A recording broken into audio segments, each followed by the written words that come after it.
Balan the boy. നിങ്ങൾ ഇതുവരെ കേൾക്കാത്ത, തിരിച്ചറിയാത്ത കുറച്ചധികം കാര്യങ്ങൾ ഈ വീഡിയോയിൽ എനിക്ക് പങ്കുവയ്ക്കാൻ കഴിഞ്ഞിട്ടുണ്ടെന്ന് ഉറപ്പ് നൽകുന്നു. വീഡിയോ മാക്സിമം ചുരുക്കാൻ ശ്രമിച്ചിരുന്നു, പക്ഷേ ലെങ്ത് കൂടിപ്പോയി. മുഴുവനും കാണണമെന്ന് റിക്വസ്റ്റ് ചെയ്യുന്നു. വീഡിയോയിലേക്ക്. ജയിലിലെ ചുമരിലെ ചിത്രങ്ങൾ അത് വരച്ചത് ബാലനല്ല, അമ്മയാണ്. ആ ചിത്രങ്ങൾക്കൊരു കൺസിസ്റ്റൻസി നിലനിൽക്കുന്നുണ്ട്. ജയിലിൽ നിന്നും പുറത്തിറങ്ങാൻ സമയമായപ്പോൾ ബാലനെ ഒരു കഥ പഠിപ്പിക്കാൻ വേണ്ടി അമ്മ വരച്ച ചിത്രങ്ങളാണത്. അമ്മ കഥ പറഞ്ഞു കഴിയുമ്പോൾ അമ്മയെ സ്കൂട്ടർ എന്ന് പറഞ്ഞുകൊണ്ട് സ്കൂട്ടറിൻ്റെ ചിത്രത്തിൽ ബാലൻ തൊട്ട് കാണിക്കുന്ന രംഗം ശ്രദ്ധിച്ചാൽ ബാലൻ്റെ തോളൊപ്പമാണ് ആ ചിത്രം വരച്ചിരിക്കുന്നതെന്ന് മനസ്സിലാവും. ചുറ്റുമുള്ള മറ്റു ചിത്രങ്ങൾ ഒന്നെങ്കിൽ ആ ഉയരത്തിലോ അതിനു മുകളിലോ ആണ് വരച്ചിരിക്കുന്നത്. പ്രത്യേകിച്ച് ഒരു മരക്കൊമ്പിലിരിക്കുന്ന രണ്ട് കിളികൾ, അതൊരിക്കലും ബാലൻ വരച്ചതാവാൻ സാധ്യതയില്ല. ഈ ചിത്രങ്ങൾ കണ്ടാൽ തന്നെ ബാലൻ്റെ അമ്മ അതിബുദ്ധിമതിയായിരുന്നു എന്ന് മനസ്സിലാകും. അത് മനസ്സിലാക്കാൻ ഞാനൊരു ചോദ്യം ചോദിക്കാം. ഈ ചിത്രത്തിൽ ഏതാണ് ഏറ്റവും കൂടുതലായി നമ്മൾ കണ്ടിട്ടുള്ള മഴവില്ല്? റെയിൻബോയുടെ കൃത്യമായ കളർ കോമ്പിനേഷൻ ഓർമ്മയുണ്ടോ? പെട്ടെന്ന് വരയ്ക്കാൻ പറഞ്ഞാൽ ഇതിലേതാണ് വരയ്ക്കുക? ജയിലിലെ ചുമരിൽ വരച്ചിരിക്കുന്ന ചിത്രം യഥാർത്ഥ മഴവില്ലിൻ്റേതാണ്. ഇത് ഒരു ചെറിയ കാര്യമാണെന്ന് തോന്നും, പക്ഷേ ഇത് ഓർത്തിരിക്കുന്നവർ എത്ര പേരുണ്ട്? 6 വയസ്സ് പോലും ആവാത്ത ഒരു കുട്ടി അത് വരയ്ക്കാനുള്ള സാധ്യത കുറവാണ്. അമ്മ പറഞ്ഞു കൊടുത്താലേ ഉള്ളൂ. പിന്നെ അച്ഛനെ ആന ചവിട്ടിക്കുന്നു എന്നുള്ള ചിത്രം, അതും 6 വയസ്സിന് താഴെയുള്ള ഒരു കുട്ടി വരയ്ക്കുമോ? അമ്മയും മകനും പുറംതിരിഞ്ഞ് നിന്നുകൊണ്ട് നഗരത്തിലെ കെട്ടിടങ്ങളെയും വണ്ടികളെയും നോക്കുന്ന ചിത്രം, ഇതൊക്കെ ഒരു 6 വയസ്സിന് താഴെ പ്രായമുള്ള ഒരു സാധാരണ കുട്ടിയെ സംബന്ധിച്ചിടത്തോളം കോംപ്ലിക്കേറ്റഡ് ആശയങ്ങളാണ്. അതുകൊണ്ടൊക്കെ തന്നെ ഈ ചിത്രങ്ങൾ പുതിയ കഥയുടെ ഭാഗമായി അമ്മ ബാലനെ വരച്ച് കാണിച്ചു കൊടുത്ത് പഠിപ്പിച്ചതാണ്. ജയിലിൽ നിന്നും പുറത്തിറങ്ങുമ്പോൾ ഒരു നായയെ കാണുമ്പോൾ ബാലൻ നായ എന്നും അമ്മ പട്ടി എന്നും വീണ്ടും ബാലൻ ഡോഗ് എന്നും പറയുന്നുണ്ട്. ഇതിനു മുൻപ് നായ്ക്കളെ കണ്ടു ശീലിച്ച ഒരു കുട്ടിയാണെങ്കിൽ ഒരിക്കലും അത്രയും പറയണമെന്നില്ല. ജയിലിലെ ചിത്രങ്ങളിൽ ഒരു നായയുടെ ചിത്രം വരച്ചിട്ടുണ്ട്. ഇതും ജയിലിനകത്ത് വെച്ച് ബാലനെ അമ്മ പഠിപ്പിച്ചതാണ്. ഷംനാത്ത ഫോൺ നമ്പർ കൊടുക്കുന്ന രംഗം. നിന്റെ ശിക്ഷാ കാലാവധി കുറയ്ക്കാൻ ഞാൻ ഒരുപാട് ആളുകളുടെ കാല് പിടിച്ചെന്നും വക്കീൽ ഫീസ് വേണ്ട, അഡ്വാൻസായി കൂട്ടിയാൽ മതി, പുറത്തിറങ്ങിയാൽ നമുക്ക് ഉണ്ടാക്കാമല്ലോ എന്നൊക്കെയാണ് ഷംനാത്ത പറയുന്നത്. ഇതിൽ നിന്നും തന്നെ അമ്മയെ ഷംനാത്തയ്ക്ക് നേരത്തെ അറിയാമെന്നും ഇവർ തമ്മിലൊരു കണക്ഷൻ നേരത്തെ ഉണ്ടെന്നും മനസ്സിലാവും. ജയിലിലെ പോലെയല്ല, പുറത്തിറങ്ങിയാൽ ഷംനാത്ത ഇല്ല, പക്ഷെ വേഗം പുറത്തിറങ്ങുമെന്നും പറയുന്നുണ്ട്. സോ ബാലൻ്റെ അമ്മ ജയിലിലായത് ഇമ്മോറൽ ട്രാഫിക്കിംഗ് ആയി ബന്ധപ്പെട്ട എന്തോ ഒരു കേസിലാണെന്ന് മനസ്സിലാവും. ജയിലിൽ നിന്ന് ഇറങ്ങുമ്പോൾ ബാലൻ്റെ അമ്മയ്ക്ക് കൊടുക്കുന്നത് ജയിലിൽ ജോലി ചെയ്തതിന് കിട്ടിയ ശമ്പളം മാത്രമായിരുന്നില്ല. നിൻ്റെ ബിലോങ്ങിങ്സ് എന്ന് പറഞ്ഞുകൊണ്ട് പണത്തോടൊപ്പം ഒരു തുണിയിൽ പൊതിഞ്ഞ് എന്തോ സാധനങ്ങളും കൊടുക്കുന്നുണ്ടായിരുന്നു. അത് അമ്മയുടെ ആഭരണങ്ങളായിരുന്നു. പിന്നീട് സിനിമ പോകെ പോകെ ചില സന്ദർഭങ്ങളിൽ മാത്രം ബാലൻ്റെ അമ്മയെ ആ ആഭരണങ്ങൾ ഇട്ട് കാണാമായിരുന്നു. ഉദാഹരണത്തിന്, അമ്മച്ചിയുടെ അടുത്ത് കെയർ ടേക്കറായി ഷേർലി എന്ന പേരിൽ ചെല്ലുമ്പോൾ ആഭരണങ്ങളൊന്നും ഇട്ടിട്ടുണ്ടായിരുന്നില്ല. എന്നാൽ സ്കൂളിൽ മകനെ ചേർക്കാൻ പോകുമ്പോൾ ആഭരണങ്ങൾ ഇട്ടുകൊണ്ടാണ് ബാലൻ്റെ അമ്മ പോയിരുന്നത്. ചെന്ന് കയറുന്ന സ്ഥലത്തെ സന്ദർഭം അനുസരിച്ചായിരുന്നു ബാലൻ്റെ അമ്മയുടെ ആഭരണങ്ങളുടെ ഉപയോഗം. പാവപ്പെട്ടവളായി ചെല്ലുന്നിടത്ത് ആഭരണങ്ങൾ ഇടില്ല, എന്നാൽ മോശമല്ലാത്ത ഒരു സ്ഥലത്താണ് ജോലിക്ക് ചെല്ലുന്നതെങ്കിൽ ആഭരണങ്ങൾ ഇടുമായിരുന്നു.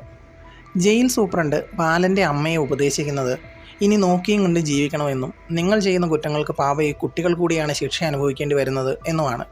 അതായത് അമ്മ ജയിലിലായപ്പോൾ കൂടെ ഈ കുട്ടിയും ഉണ്ടായിരുന്നു. നോക്കാൻ ആരുമില്ലെങ്കിൽ ഒരമ്മ ജയിലിൽ പോകേണ്ടി വന്നാൽ ആ കൂടെ 6 വയസ്സിന് താഴെയുള്ള കുട്ടികളാണെങ്കിൽ അവരെയും ജയിലിലേക്ക് അമ്മമാരുടെ ഒപ്പം അയക്കാം എന്ന നിയമം അനുവദിക്കുന്നുണ്ട്. കുട്ടിക്ക് വേണ്ട വിദ്യാഭ്യാസം, ഭക്ഷണം, വസ്ത്രങ്ങളൊക്കെ ജയിലിൽ ലഭ്യമാക്കണമെന്നുമാണ് നിയമം.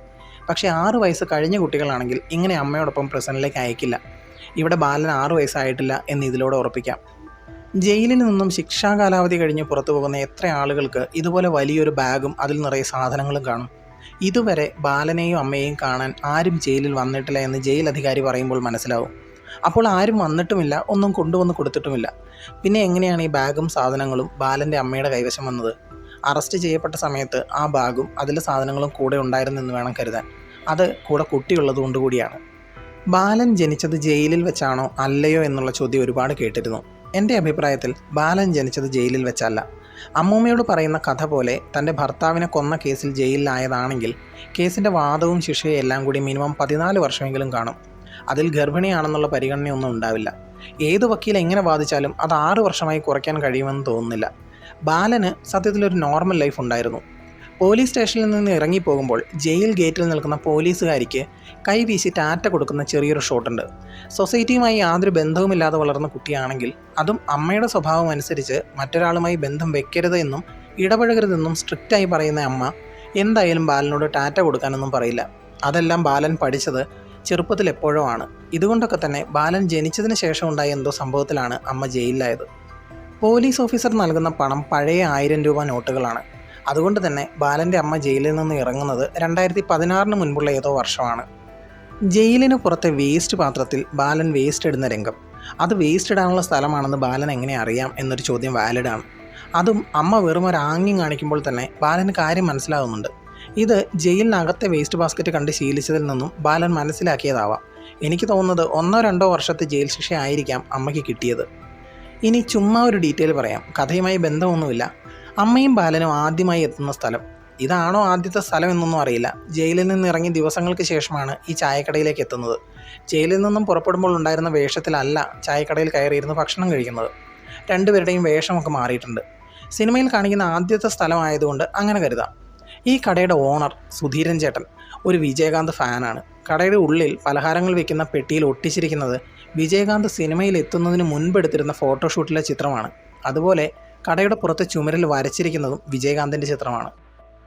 കടയിലെ പണമിടുന്ന വലിപ്പ് തുറക്കുമ്പോൾ കാണുന്ന നോട്ടുകളിൽ ഒരെണ്ണം പുതിയ 50 രൂപ നോട്ടാണ്.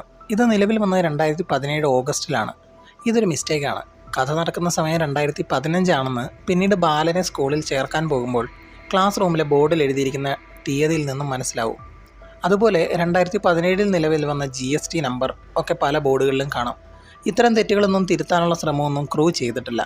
സോ അതിനെക്കുറിച്ചൊക്കെ പറയുന്നതിൽ വലിയ കാര്യമൊന്നുമില്ലെന്ന് തോന്നുന്നു. ഇന്ദു ന്യൂസ് പേപ്പർ നോക്കുന്ന രംഗം. ന്യൂസ് പേപ്പറിലെ ജോലി ഒഴിവുകളുള്ള ഭാഗമാണ് ഇന്ദു നോക്കിക്കൊണ്ടിരിക്കുന്നത്. അതും രാത്രിയിൽ ഒരുപാട് വൈകി, മകൻ അഭിജിത്ത് കുമാർ ഉറങ്ങിയതിന് ശേഷവും.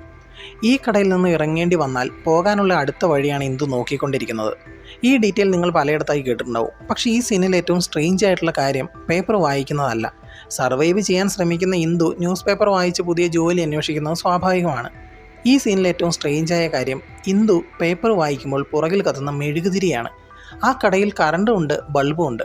ചിലപ്പോൾ കറണ്ട് ഇല്ലാതെ ആയപ്പോൾ മെഴുകുതിരി കത്തിച്ചതാവും എന്ന് കരുതിയെങ്കിൽ തെറ്റി. ഒരേ സമയം കത്തിച്ച് വെച്ചിരിക്കുന്നത് 3 മെഴുകുതിരിയാണ്. അതും ചിലതൊക്കെ കത്തി തീരാറായി. കറണ്ട് പോയതാണെങ്കിൽ തന്നെ ആരെങ്കിലും 3 മെഴുകുതിരിയൊക്കെ കത്തിച്ച് വെച്ച് പേപ്പർ വായിക്കുമോ? ഒരെണ്ണം പോരെ. രാത്രിയിൽ ആ കടയിൽ ബൾബ് ഓൺ ചെയ്താൽ മറ്റുള്ളവരുടെ ശ്രദ്ധ ആകർഷിക്കപ്പെടും. അതോടൊപ്പം കുട്ടിയുടെ ഉറക്കവും തടസ്സപ്പെട്ടേക്കാം. അതുകൊണ്ടാണ് മെഴുകുതിരി കത്തിച്ച് വെച്ചുകൊണ്ട് പേപ്പർ വായിക്കുന്നതെന്നാണ് എനിക്ക് തോന്നിയത്.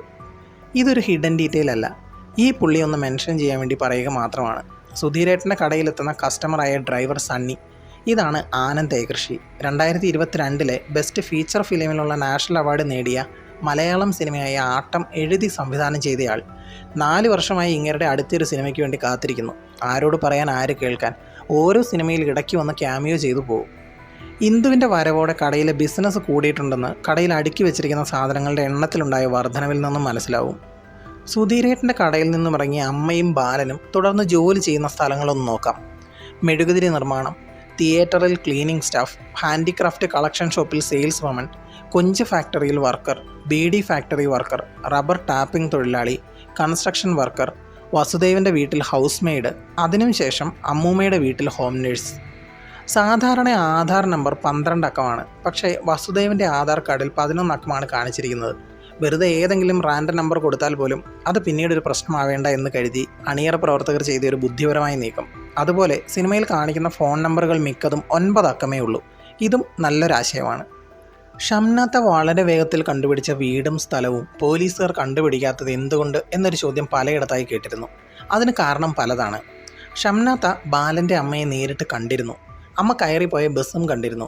പിന്നീട് രാവിലെ വസുദേവനെ സ്കൂൾ ബസ്സിൽ കയറ്റി വിട്ടതിന് ശേഷം തിരികെ വീട്ടിലേക്ക് നടന്ന ഷേർലിയെ പിന്തുടർന്നാണ് ആ വീട് ഷംനാത്ത കണ്ടുപിടിച്ചത്. ആ വീട്ടിൽ ഒരമ്മമ്മയുണ്ടെന്നും അവരെ നോക്കാൻ ഒരു സ്ത്രീ ഉണ്ടെന്നും നാട്ടുകാർ പറഞ്ഞിരുന്നുവെന്നും ഷംനാത്ത പറയുന്നുണ്ട്. അതായത് ഷംനാത്തയ്ക്ക് എല്ലാ വിവരങ്ങളും കൃത്യമായി കിട്ടിയിരുന്നു. അതേസമയം പോലീസിന് യാതൊരു ക്ലൂ ഉണ്ടായിരുന്നില്ല ബാലൻ്റെ വീടിനെ പറ്റി. ബാലൻ്റെ വിവരങ്ങൾ അന്വേഷിച്ച് സ്കൂളിൽ ചെല്ലുമ്പോൾ കിട്ടിയത് തെറ്റായ വിവരങ്ങൾ. ആ വീടിരിക്കുന്നതാണെങ്കിൽ മറ്റൊരു പോലീസ് സ്റ്റേഷൻ പരിധിയിൽ, പരിചയമില്ലാത്ത സ്ഥലം. ഇതുകൊണ്ടൊക്കെ തന്നെ പോലീസിനത് കണ്ടെത്താൻ ബുദ്ധിമുട്ടായി. എല്ലാവരും വേസ്റ്റാണ്, എൻ്റെ മോൾ ഇറങ്ങടി എന്നൊക്കെ ഷംനാത്ത പറയുന്നുണ്ട്. അതിൽ നിന്ന് തന്നെ മനസ്സിലാക്കാം ഇവർ തമ്മിൽ ജയിലിൽ വെച്ചുള്ള പരിചയം മാത്രമല്ല, അതിനു മുൻപും ബന്ധമുണ്ടായിരുന്നു എന്ന്. പക്ഷേ ലോജിക്കലി കണക്ട് ചെയ്യാൻ പറ്റാത്ത ഒരു കാര്യം ബാലൻ്റെ അമ്മ ഒരു പ്രോസ്റ്റിറ്റ്യൂട്ട് ആയിരുന്നു എന്നതാണ്. എനിക്ക് തോന്നിയൊരു സാധ്യത ബാലൻ ജനിക്കുന്നതിന് മുൻപ് ഭർത്താവ് ചതിച്ച് വേശ്യാവൃത്തിയിലേക്ക് ചെന്ന് പെട്ടതായിരിക്കാം എന്നാണ്. മരിച്ചുപോയ അമ്മൂമ്മയുടെ ശവശരീരം വീൽ ചെയറിൽ കയറ്റി തള്ളിക്കൊണ്ടുവന്നാണ് ഷേർലി കുഴിച്ചിട്ടത്. മുറ്റത്തിൻ്റെ സൈഡിൽ വീൽ ചെയർ വെച്ചിരിക്കുന്നത് കാണാം. എല്ലാ മാസവും 1-ാം തീയതി ഉച്ചയ്ക്ക് 1 മണിക്കാണ് അമ്മമ്മയുടെ മകൻ ഫോൺ വിളിച്ചിരുന്നത്. ജൂണിൽ അവിടെ ചെന്ന് കയറുമ്പോൾ മകൻ വിളിച്ചിരുന്നു. ആ മാസം ബാലനെ സ്കൂളിൽ ചേർക്കും. ജൂലൈയിൽ മകൻ വിളിക്കുമ്പോൾ അമ്മമ്മ എന്തെങ്കിലും പറഞ്ഞോ എന്ന് ചോദിക്കുകയും അതിനമ്മമ്മയൊന്നും സംസാരിക്കാറില്ലല്ലോ എന്ന് ഷേർലി മറുപടിയും പറയും. ഇത് കേൾക്കുന്ന അമ്മമ്മ ഒരു ഉണ്ട ലാഭം എന്ന് പറയും. ആ മാസം അവസാനമാണ് അമ്മമ്മ മരിക്കുന്നത്. 3-ാമത്തെ മാസം ഓഗസ്റ്റിൽ മകൻ വിളിച്ച് ക്രിസ്മസിന് വരുന്നുണ്ടെന്ന് പറയും. ആ മാസം പകുതിയാകുമ്പോൾ മകൻ്റെ മകനും ഭാര്യയും സർപ്രൈസായി വരികയും വീട്ടിൽ നിന്നും ശവശരീരങ്ങൾ കിട്ടുകയും സകല സംഭവങ്ങളും നാട്ടുകാർ അറിയുകയും ചെയ്യും. കൃത്യമായ ടൈം ലൈൻ മനസ്സിലാക്കാൻ മകൻ വിളിക്കുന്ന ഫോൺ കോളുകൾ ശ്രദ്ധിച്ചാൽ മതി സിനിമയിൽ. ഇത് നല്ലൊരാശയമായി തോന്നി. ഇൻഡിപെൻഡൻസ് ഡേ ആയതുകൊണ്ട് സ്കൂൾ ബസ്സിൻ്റെ മുൻപിലും പുറകിലും ഇന്ത്യൻ ഫ്ലാഗ് ഒട്ടിച്ചു വെച്ചിട്ടുണ്ട്. ഇൻഡിപെൻഡൻസ് ഡേക്കാണ് വസുദേവിൻ്റെ പ്രൊജക്റ്റിന് കയ്യടികൾ കിട്ടുന്നതും ഷേർലി ഷംനാഥയെ കൊല്ലുന്നതും ബാലനും അമ്മയും വേർപിരിയുന്നു. അമ്മയൊരു നെഗറ്റീവ് ക്യാരക്ടറാണെന്നും ബാലന് സ്വാതന്ത്ര്യം ലഭിച്ചത് ഇൻഡിപെൻഡൻസ് ഡേക്കാണെന്നുമുള്ള ഡിസ്കഷൻസ് കണ്ടിരുന്നു. അതൊരു സാധാരണ പ്രേക്ഷകൻ എന്ന നിലയിൽ സ്വാതന്ത്ര്യത്തെയും അടിമത്തത്തെയും ഒക്കെ ഒരു കാഴ്ചക്കാരനായി കാണുമ്പോൾ ഉണ്ടാകുന്ന ചിന്തയാണ് എന്നാണ് എനിക്ക് പറയാനുള്ളത്. സത്യത്തിൽ അമ്മയ്ക്ക് ബാലനും ബാലന് അമ്മയും മാത്രമാണ് ഉണ്ടായിരുന്നത്. ആ ദിവസം അവരുടെ സ്വകാര്യത ഇല്ലാതാവുകയും അവരുടെ സ്വാതന്ത്ര്യം നഷ്ടപ്പെടുകയുമല്ലേ ചെയ്തത് എന്ന് ചോദിച്ചാൽ അതും നമ്മൾ അംഗീകരിക്കേണ്ടി വരും. വീട്ടിലേക്ക് വരുന്നത് അമ്മൂമ്മയുടെ മകനാണെന്ന് കരുതിയിട്ടുണ്ട് ഒരുപാട് പേർ. സത്യത്തിൽ അത് മകനല്ല, മകൻ്റെ മകൻ, അതായത് അമ്മൂമ്മയുടെ പേരക്കുട്ടിയും ഭാര്യയുമാണ് വരുന്നത്. മകനാണെങ്കിൽ സ്വന്തം വീട് അറിയാമല്ലോ, എന്തിനാണ് ഐപ്പിനെയും കൂട്ടി വരേണ്ട ആവശ്യം? നേരെ വന്നാൽ മതി. പേരക്കുട്ടി ആയതുകൊണ്ടാണ് മുൻ ജോലിക്കാരനായ ഐപ്പിനെയും കൂട്ടി വരുന്നത്. ബാലൻ അത്രയും നേരം റോഡിൽ കാത്തിരുന്നിട്ടും അമ്മ എന്തുകൊണ്ട് വന്നില്ല എന്നുള്ള ചോദ്യം കേട്ടിരുന്നു. അമ്മ എത്താത്തതിന് കാരണം ഒരുപാട് ദൂരം ഉണ്ടായിരുന്നത് കൊണ്ട് മാത്രമല്ല. സത്യത്തിൽ വീടും സ്കൂൾ ബസ്സും വരുന്ന സ്ഥലവും തമ്മിൽ 2 മണിക്കൂർ നടക്കാനുള്ള ദൂരമുണ്ടെന്ന് കരുതിയാൽ പോലും ഷേർലി രാവിലെയും വൈകുന്നേരവുമായി 4 മണിക്കൂർ സമയം നടന്നു തന്നെ തീർക്കുന്നുണ്ട്. വസുദേവ് എന്ന 1-ാം ക്ലാസ്സുകാരൻ രാവിലെ 2 മണിക്കൂറും വൈകുന്നേരം 2 മണിക്കൂറും നടന്ന് പഠിക്കാൻ പോവുക എന്നതൊക്കെ കുറച്ച് കടന്ന കൈയാണ്. സത്യത്തിൽ ബസ് സ്റ്റോപ്പിൽ നിന്നും വീട്ടിലേക്കുള്ള ദൂരം അത്രയുമൊന്നുമില്ല. പക്ഷേ സ്കൂളിൽ നിന്നും വീട്ടിലേക്കുള്ള ദൂരം കൂടുതലാണ്. സ്കൂൾ ബസ് വസുദേവിനെ മാത്രം പിക്ക് ചെയ്യാൻ ഒരുപാട് ദൂരം വരുന്നതും ആവാം. പക്ഷേ എനിക്ക് തോന്നിയ 1-2 കാര്യങ്ങൾ പറയാം. അമ്മ ബീഡി തൊഴിലാളിയായി ജോലി ചെയ്തപ്പോൾ ബാലൻ്റെ അടുത്ത് വന്ന് പോലീസ് സംസാരിച്ചിരുന്നു. അതുപോലെ ഒരിക്കൽ സ്കൂൾ വിട്ടു വന്ന ബാലൻ അമ്മയെ കാണാതെ വന്നപ്പോൾ അതിലെ വന്ന കുട്ടികളുമായി കൂട്ടുകൂടി കളിക്കാൻ പോയി. ഈ 2 സന്ദർഭങ്ങളിലും അമ്മ ഇടപെടുന്നത് ബാലൻ അമ്മയുടെ അടുത്തേക്ക് എത്തുമ്പോൾ മാത്രമാണ്. അല്ലാതെ ബാലനെ പോയി പിടിച്ചുകൊണ്ട് വരികയോ മറ്റുള്ളവരുടെ മുൻപിൽ വെച്ച് ദേഷ്യപ്പെടുകയോ ചെയ്തിട്ടില്ല. അമ്മ ശ്രമിച്ചിരുന്നത് ബാലൻ ആരുമായിട്ടാണ് ബന്ധം വെച്ചിരിക്കുന്നത് എന്ന കാര്യത്തെ ഒളിപ്പിക്കാനാണ്. അതായത് സ്വയം എക്സ്പോസ്ഡ് ആവാതിരിക്കാൻ അമ്മ ശ്രമിച്ചിരുന്നു. അമ്മമ്മയുടെ ബന്ധുക്കൾ വീട്ടിലേക്ക് വരുന്നതിന് മുൻപ് തന്നെ സകല സാധനങ്ങളുമായി ഷേർലി അവിടെ നിന്ന് രക്ഷപ്പെട്ടിരുന്നു. നേരെ പോയത് വസുദേവിൻ്റെ അടുത്തേക്ക് തന്നെ ആയിരുന്നു. പക്ഷേ അപ്പോഴേക്കും ആളുകൾ ചുറ്റും കൂടി നിന്നത് കണ്ട് ഷേർലി സ്വയം ഒഴിഞ്ഞു മാറിയതാണ്. പിന്നീട് പോലീസ് വന്നതോടെ കാര്യങ്ങൾ കൈവിട്ടുപോയെന്ന് മനസ്സിലായി. പക്ഷേ എത്ര നാൾ കഴിഞ്ഞാലും മകൻ തിരികെ വരുമെന്നുള്ള ചിന്ത കൊണ്ട് അവിടെ തന്നെ തുടർന്നും ജീവിച്ചു. അതിന് കാരണം ബാലനെ അമ്മ ട്രെയിൻ ചെയ്തിരിക്കുന്നത് അങ്ങനെയായിരുന്നു. ആ ചെറുക്കനൊരു ഡ്രസ്സ് വാങ്ങിക്കൊടുക്കായിരുന്നില്ലേ എന്ന് പവിത്രനോട് പറഞ്ഞിട്ടും രാത്രി ബാലനെ പവിത്രൻ കൊണ്ടുപോകുന്നത് ഡ്രസ്സ് വാങ്ങിക്കൊടുക്കാതെയാണ്. ബൈക്കിൽ സിസിലിയുടെ ചുരിദാർ ഷാൾ കൊണ്ട് പൊതിഞ്ഞിരുത്തിയാണ് കൊണ്ടുപോകുന്നത്. ശേഷം പവിത്രൻ്റെ ഒരു ഫുട്ബോൾ ജേഴ്സി ഇടാനും കൊടുക്കും. ബാലനെ പോലീസിൻ്റെ കയ്യിൽ കിട്ടിയതിൻ്റെ പിറ്റേന്ന് പവിത്രൻ ഹെഡ് കോൺസ്റ്റബിളിനെ വിളിച്ച് ബാലൻ്റെ വിവരങ്ങൾ ഫേക്ക് ആണെന്ന് പറയുന്നുണ്ട്. ആ സമയത്ത് സഹകരണ ബാങ്കിൽ നടന്ന മോഷണത്തെക്കുറിച്ചുള്ള അന്വേഷണത്തിലാണ് എന്നും പറയും. ആ മോഷണം നടത്തിയത് അബ്ബാസ് ആണെന്ന് പിന്നീട് മനസ്സിലാവും. ഞാൻ പറയാൻ ഉദ്ദേശിച്ചത് മറ്റൊരു ഡീറ്റെയിലാണ്. ആ മോഷണം നടന്നത് ഓഗസ്റ്റ് 15 രാത്രിയായിരുന്നു. ഓഗസ്റ്റ് 15 ബാങ്ക് അവധിയാണ്. അതുകൊണ്ട് തന്നെ ബാങ്ക് തുറക്കുകയുമില്ല. രാത്രിയിൽ ആരും അവിടെ ഇരുന്ന് ജോലി ചെയ്യാനുള്ള സാധ്യതയുമില്ല. ഇതെല്ലാം കണക്കാക്കിയാണ് അന്ന് ബാങ്ക് മോഷണത്തിന് സെലക്ട് ചെയ്തത്. ഫ്രാൻസിസ് അലക്സ് പോലീസ് സ്റ്റേഷനിലെ SI ആയിരുന്ന കാലഘട്ടം സ്റ്റേഷനിലെ ബോർഡിൽ കാണിക്കുന്നുണ്ട്. 2013 മുതൽ 2017 വരെ. ശേഷം സിസിലിയെ ഫ്രാൻസിസ് സാർ കല്യാണം കഴിച്ചുവെന്ന് ഫേസ്ബുക്കിൽ നിന്നും മനസ്സിലാവുന്നുണ്ട്. ചെറുക്കൻ ഓടിപ്പോയ സംഭവത്തിൽ ആ സ്റ്റേഷനിലെ ആരും തന്നെ യാതൊരു ശിക്ഷയും അനുഭവിച്ചിട്ടില്ല എന്ന് തോന്നുന്നു. സിസിലി ഇപ്പോഴും പോലീസിൽ തന്നെയുണ്ട്. പവിത്രന് SI ആയി പ്രൊമോഷൻ കിട്ടുകയും ചെയ്തു. ഈ ഒരൊറ്റ ഇൻസിഡൻ്റാണ് ബാലനിൽ ഒരുപാട് മാറ്റങ്ങൾ വരുത്തുന്നത്. പോലീസിന് കൈക്കൂലി കൊടുക്കുന്ന രംഗം. ബാലൻ്റെ മനസ്സിൽ പോലീസിനോടുള്ള ഭയവും ബഹുമാനവും ഒക്കെ തീരുന്നത് ഇതിലാണ്. പണം മേടിച്ച് മറുത്തൊന്നും പറയാതെ പോകുന്ന പോലീസ്. ആ നാട്ടിൽ വന്നിറങ്ങിയപ്പോൾ അബ്ബാസിനെ പോലീസ് ചോദ്യം ചെയ്യുന്നത് കണ്ട് പേടിച്ചൊളിച്ച ബാലന് ഇപ്പോൾ മനസ്സിലായി പോലീസിനെ പേടിക്കേണ്ട കാര്യമൊന്നുമില്ല, പൈസ കൊടുത്താൽ മിണ്ടാതെ പോകുന്ന അത്രയേ ഉള്ളൂ എന്ന്. ബാലൻ്റെ മുഖത്തു നിന്നത് കൃത്യമായി മനസ്സിലാവും. അമ്മ പറഞ്ഞതുപോലെ അല്ല ലോകം എന്നുള്ളത് ബാലൻ തിരിച്ചറിയുന്നത് അബ്ബാസിൻ്റെ കൂടെ പോകുന്നതിന് ശേഷമാണ്. അബ്ബാസിനെ ഒറ്റ കൊടുത്ത് പോലീസ് പിടിക്കുന്ന രംഗം. കയ്യിൽ വിലങ്ങ് വെച്ചിട്ട് പവിത്രൻ വിലങ്ങിൻ്റെ താക്കോലിടുന്നത് പാൻസിൻ്റെ വലത്തെ പോക്കറ്റിലാണ്. അബ്ബയെ കൊണ്ടുപോകുന്നത് കാണുമ്പോൾ പവി ഓടിയിറങ്ങി അബ്ബയുടെ കയ്യിൽ പിടിച്ച് പറ്റിപ്പോയി അബ്ബ എന്ന് പറയുന്നുണ്ട്. ഇതിനിടയിൽ പവി ഓടിയിറങ്ങി പോകുമ്പോൾ പവിത്രൻ പോലീസിൻ്റെ വലതു ഭാഗത്ത് ഇടിച്ചാണ് ഓടുന്നത്. ആ ഇടിയിൽ അയാളുടെ പോക്കറ്റിൽ നിന്നും വിലങ്ങിൻ്റെ താക്കോൽ പവി എടുത്തിരുന്നു. അത് അബ്ബയ്ക്ക് കൊടുക്കുകയും ചെയ്തു. അബ്ബ അതോടെ രക്ഷപ്പെടുമെന്ന് ഉറപ്പായി. പോലീസ് പിടിച്ച മറ്റ് 2 പേരെയും അബ്ബ എങ്ങനെയെങ്കിലും രക്ഷപ്പെടുത്തുമെന്ന് വേണം കരുതാൻ. കള്ളനാണെങ്കിലും അബ്ബാസ് ചതിക്കില്ല എന്ന് ഉറപ്പുള്ളത് കൊണ്ടാണ് മറ്റുള്ളവർ കൂടെ വരുന്നത്. മാനസിക പ്രശ്നമുള്ള ഷേർലിയെ തോക്കും കൊടുത്തു നിർത്തി പിൻവാതിലൂടെ അമ്മ രക്ഷപ്പെടുമ്പോൾ അവരുടെ സാധനങ്ങളുടെ കൂടെ ഒരു ബിഗ് ഷോപ്പറിൽ അമ്മൂമ്മ തുന്നിയ ബാലൻ്റെ ചിത്രമുള്ള തുണിയും എടുത്തിരുന്നു. വളരെ സ്പീഡിൽ പോകുന്ന ഫ്രെയിമുകളാണിത്. ഒരു തെളിവ് പോലും ബാക്കി വയ്ക്കാതെ എല്ലാം എടുത്തുകൊണ്ടാണ് അമ്മ അവിടെ നിന്ന് രക്ഷപ്പെട്ടത്. അമ്മൂമ്മയുടെ മരണം. ഷംനാഥയെ ടൗണിൽ വെച്ച് കണ്ടതിൻ്റെ ഭയത്തിൽ ഷേർലി ആ നാട് ഉപേക്ഷിച്ച് പോകാൻ തീരുമാനിക്കും. വീട്ടിൽ വന്ന് വസുദേവ് സ്കൂൾ വിട്ട് വരുന്നതും സാധനങ്ങളൊക്കെ എടുത്തു പോകാൻ തയ്യാറാകാൻ പറയും. പക്ഷേ ബാലൻ സമ്മതിക്കാതെ വരുമ്പോൾ അവർ തമ്മിൽ ബഹളമാകും. അമ്മൂമ്മ ഇതെല്ലാം മുറിയിൽ കിടന്ന് കേൾക്കുന്നുണ്ടായിരുന്നു. ഷേർലി അവിടെ വിട്ടു പോകുമെന്ന തോന്നലിൽ മാനസിക വിഷമം കൂടി ശ്വാസം കിട്ടാതെ അമ്മൂമ്മ മണിയടിച്ച് ഷേർലിയെ വിളിക്കും. ഇൻഹേലർ എടുത്തു കൊടുക്കുമെങ്കിലും അമ്മൂമ്മ അത് തട്ടിക്കളയും. നീ എവിടേക്കും പോകണ്ട, അവൻ്റെ കാര്യം നോക്ക് ഇനിയെങ്കിലും എന്ന് പറഞ്ഞ് ഇതെൻ്റെ അവസാന വാക്കാണ് എന്നും പറഞ്ഞ് മരിക്കും. സത്യത്തിൽ അമ്മൂമ്മയുടേത് ആത്മഹത്യയായിരുന്നു. രക്ഷപ്പെടാൻ കഴിയുമായിരുന്നിട്ടും അവർ മരിക്കാൻ തീരുമാനിച്ചു. സ്വന്തം മകനെ അടക്കം തന്നിൽ നിന്നും അകറ്റി സമൂഹത്തിൽ നിന്നും സ്വയം സൃഷ്ടിച്ച തടവറയിൽ കഴിയേണ്ടി വന്ന അമ്മൂമ്മ കാലങ്ങളോളം ഒറ്റയ്ക്ക് ജീവിച്ച് അവസാനം സ്വയം സൃഷ്ടിച്ച തടവറയിൽ ആത്മഹത്യ ചെയ്തു. സത്യത്തിൽ അമ്മൂമ്മയുടെ കുടുംബത്തെ സൈക്കോളജി ഇല്ലാതാക്കിയതും മകനെ അകറ്റി നിർത്തിയതും അമ്മൂമ്മയുടെ വ്യക്തിത്വം തന്നെയായിരുന്നു. എല്ലാവരും പറയുന്നത് പോലെ ബാലൻ അമ്മയുടെ അടിമയായിരുന്നു എന്നതൊരു ചോദ്യമാണ്. അവർ 2 പേരും പരസ്പരം അവരുടെ പ്രശ്നങ്ങൾ എന്തൊക്കെ തന്നെയാണെങ്കിലും അതെല്ലാം തരണം ചെയ്ത് ജീവിക്കാൻ ശ്രമിച്ചവരായിരുന്നു. അമ്മയുടെ കൈകളിലേക്ക് അവസാനം ബാലൻ എത്തുമ്പോൾ എന്തിനാണ് അവൻ വീണ്ടും അടിമയാകുന്നതെന്ന് നമ്മൾ പറയുന്നത്? അവൻ അവൻ്റെ ഏറ്റവും വലിയ സ്വാതന്ത്ര്യത്തിലേക്കാണ് ചെന്നെത്തുന്നത്. അവന് അവൻ്റെ അമ്മയെയും നഷ്ടമായ ജീവിതവും തിരികെ ലഭിക്കുന്നു. സമൂഹത്തിൻ്റെ പ്രവൃത്തികൾ കൊണ്ടാണ് അമ്മയും ബാലനും അങ്ങനെയായത്. അവർ അവർക്ക് ഇഷ്ടമുള്ളതുപോലെ ജീവിക്കട്ടെ. പലയിടത്തായി കണ്ടിരുന്ന ഒരു പൊതു അഭിപ്രായം ഇതായിരുന്നു. അവസാനം അമ്മയുടെ അടുത്തേക്ക് എത്തിയ ബാലനെ കണ്ടപ്പോൾ മോനെ രക്ഷപ്പെട്ട് ഓടടാ എന്നാണ് പറയാൻ തോന്നിയത് എന്ന്. എന്തിനാണ്, എങ്ങോട്ടാണ് അവൻ രക്ഷപ്പെട്ട് ഓടേണ്ടത്? മൂന്നാമതൊരാളെ സംബന്ധിച്ചിടത്തോളം അമ്മയെക്കുറിച്ചും ബാലനെക്കുറിച്ചും പല അഭിപ്രായങ്ങളുണ്ടാകും. പക്ഷേ അമ്മയും ബാലനും അവരുടെ ജീവിതത്തിൽ സന്തോഷവാന്മാരാണ്. ബാലനുമായി ഇടപഴകിയ എല്ലാവർക്കും ജീവിതത്തിൽ വൻ നഷ്ടങ്ങളുണ്ടായിട്ടുണ്ട്. പവിത്രൻ ബാലനെ സഹായിക്കുവാനാണ് ആദ്യം ശ്രമിച്ചത്. പക്ഷേ അയാൾക്കുണ്ടായിരുന്ന പ്രണയമില്ലാതായി. അയാൾ ഏകാന്തതയിലേക്ക് ചെന്നുവിട്ടു. അബ്ബയെ ഉപേക്ഷിച്ച് എല്ലാവരും മംഗളൂരുവിൽ നിന്ന് പോയി. അയാളും ഒറ്റപ്പെട്ടു. അമ്മ മകനെ കാത്ത് വർഷങ്ങളോളം ആ നാട്ടിൽ തന്നെ നിന്നു. അമ്മയും ഒറ്റപ്പെടുകയാണ് ഉണ്ടായത്. അമ്മൂമ്മ ആത്മഹത്യ ചെയ്തു. ഷംനാഥ കൊല ചെയ്യപ്പെട്ടു. ഷേർലി മെൻ്റൽ ഹോസ്പിറ്റലിലെ തടവറയിൽ. സിനിമയിലെ ക്യാരക്ടേഴ്സിനെ കുറിച്ച് കൂടിയൊന്ന് പറഞ്ഞ് വീഡിയോ അവസാനിപ്പിക്കാം. അമ്മയെ ഒരു നായികയായോ വില്ലത്തിയായോ അല്ല ചിത്രീകരിച്ചിരിക്കുന്നത്. മറിച്ച് വർഷങ്ങളോളം പീഡനത്തിനും ചൂഷണത്തിനും അക്രമത്തിനും ഇരയായി അതിജീവിച്ചൊരു സ്ത്രീയായാണ്. ഈ അനുഭവങ്ങൾ ലോകത്തെക്കുറിച്ചുള്ള അവരുടെ കാഴ്ചപ്പാടിനെ അപകടം നിറഞ്ഞൊരിടം എന്ന നിലയിൽ എന്നേക്കുമായി രൂപപ്പെടുത്തിയിട്ടുണ്ട്. അതുകൊണ്ട് തന്നെ ചെറിയൊരു സംശയം മനസ്സിൽ വന്നാൽ പോലും ആ സാഹചര്യത്തിൽ നിന്നും രക്ഷപ്പെട്ട് ഓടുകയാണമ്മ.